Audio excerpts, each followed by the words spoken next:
நாங்களோட லக்ஷ்மி நீங்க பதிரகிறது 0 லக்ஷ்மி. நேற்று நம்மளுடைய சுவாமியோட ஒரு கியூட்டான ஷூட்டிங் ஸ்பாட் வீடியோ வர்ஷினி அவங்க ஷேர் பண்ணியிருந்தாங்க. ஸோ ஆட்டோ விஜய் சாந்தி அங்கே ஷூட்டிங் போயிட்டு இருக்கும் போல. ஸோ அங்கேருந்து ஒரு அழகான அப்டேட்டு. ஸோ இவங்க ஃபஸ்ட்டு எடுத்தோடனே ஒரு அப்டேட் கொடுக்கும்போது சுவாமி அப்படியே கொட்டாய் விட்டுட்டு இருப்பாரு. அப்புறம் வச்சோ அப்படிங்கிற மாதிரி அதுதான் சாரி நாட் சாரி அப்படிங்கிற மாதிரி வர்ஷினி வந்து அவங்க ஃபேஸ் காமிச்சு தான் அப்புறம் அதை ரோல் பண்ணி காட்டுவாங்க கேமராவில். ஸோ ரொம்ப பியூட்டிஃபுல்லான ஒரு அப்டேட். கண்டிப்பாக வந்து ஒருத்தர் நமக்கு பிடிக்கும் அப்படிங்கும்போது இந்த அப்டேட்ஸ் ரொம்ப பிடிக்கும் தான். பட் ஆனால் விகா ஃபேன்ஸ் வந்து கொஞ்சம் வருத்தப்பட்டு இருக்கீங்க. அதுவும் எனக்கு புரியுது. இப்போ எனக்கு வந்து இது பழகி போயிடுச்சு. ஒரு சிலர் வந்து புதுசாக இருக்கும் இல்லையா? ஸோ எனக்கு பார்த்தீங்கன்னா காட்சிக்கண்ண வெளியில் அதுக்கு முன்னாடி கதிர்முல்லை எவ்வளோ எனக்கு சித்து பிடிக்கும் தெரியும். பட் நானே முல்லைக்கு அப்புறமும் பேசுகிற சூழ்நிலை வந்துச்சு. ஏன்னா இதான் என் ஃபீல்டு அப்படின்னு நான் புரிஞ்சுக்கிட்டேன். ஓகேவா? அது மாதிரி நீங்களும் இது ஒரு என்டர்டெயின்மெண்ட் அப்படிங்கிறத புரிஞ்சுக்கிட்டிங்கன்னா கண்டிப்பாக இது உங்களுக்கு ஹர்ட் ஆகுது. பாருங்கள், அவரே கமெண்ட் செக்ஷன்லாம் ஆஃப் பண்ணி வச்சுருக்காரு. அந்தளவுக்கு வருத்தப்பட்டிருக்கீங்க. அதுதான் நான் புரிஞ்சுக்கிட்டேன். நானும் கவனிக்கலை. எனக்கு ஒரு ஃபாலோவர்ஸ் வந்து நேற்று நிறையா அப்டேட்ஸ்லாம் பார்த்தோம் அப்படிங்கிற மாதிரி சொல்லும்போது ஆமாம்ல கமெண்ட்ஸ் ஆஃப் ஆயிருக்கு அப்படிங்கிற மாதிரி சொல்லியிருந்தாங்க. நிறைய பேர் கீழே பதிவுகளும் பதிவிட்டிருந்தாங்க. ஓகே, இது வந்து ஒரு சுவாமி மாதிரி எல்லா செலிபிரிட்டிஸ்க்குமே இந்த சேலஞ்ச் இருக்கும்.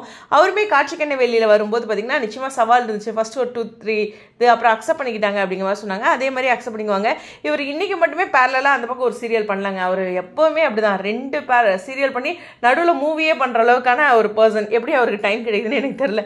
அந்த மாதிரி ஒரு விஷயம் ஆல்ரெடி பண்ணியிருக்காரு கேவி டைம்லேயே. ஸோ அக்செப்ட் பண்ணிக்கங்க, ஹர்ட் ஆகிக்காதீங்க. அதுதான் உங்களுக்காக தான் இந்த வீடியோ.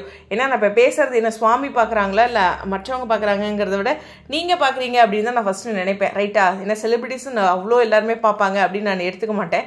பட் இருந்தாலும் நீங்கள் ஹர்ட் ஆகுறீங்களா அப்படிங்கும்போது உங்களுக்காக நான் பேசணும்ல அப்படின்ட்டு இது மாதிரி சில அப்டேட்ஸ் வரதான் செய்யும். இதை வந்து அந்த சீரியல் இந்த சீரியல்னு கம்பேர் பண்ணாதீங்க, அந்த ஹீரோயின் இந்த ஹீரோயின் கம்பேர் பண்ணாதீங்க. இதெல்லாம் நமக்கு ஹர்ட் ஆகும். நம்ம சீரியல்லேயே எக்கச்சக்கமாக ஹர்ட் ஆகிற மாதிரியான விஷயங்கள் இருக்குது. என்டர்டெயின்மெண்ட்டுக்காக வரும். அந்த என்டர்டெயின்மெண்ட்டை மட்டும் பாருங்கள்.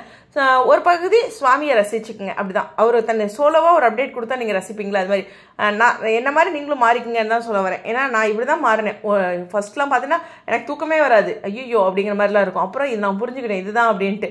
முல்லை இறக்கும் போதெல்லாம் நான் டோட்டலாக யூடியூபே நிறுத்திடலாம்லாம் நினச்சேன். ஏன்னா சித்து தவிர எனக்கு எதுவுமே பேச தெரியாதுங்கிற அளவுக்கு ஒரு பக்கம் சித்துன்னு போனேன். அவங்க இருக்கும்போதே சித்து தவிர நான் எதுவுமே பேச மாட்டேங்கிறேன் அப்படிங்கிற மாதிரிலாம் சொல்லியிருந்தேன். அப்புறம் தான் கொஞ்சம் கொஞ்சமாக மாற்றிக்கணும் அப்படின்னு நினச்சேன். ஏன்னா அவங்க ஒரு பகுதியை மட்டுமே என்னால் பேச முடிஞ்சது. எப்பயுமே பிஸியாக இருக்கும்ல ஹவுஸ் ஒய்ஃப் அப்படிங்கும்போது அப்படிங்கிறது தான். முன்னாடிலாம் பார்த்தீங்கன்னா நிறைய பேசுவேன். இப்போலாம் குறைஞ்சிக்கிட்டே வருது அப்படிங்கிறனால ஒரு சிலரை மட்டுமே பேசுகிற மாதிரி இருக்குது.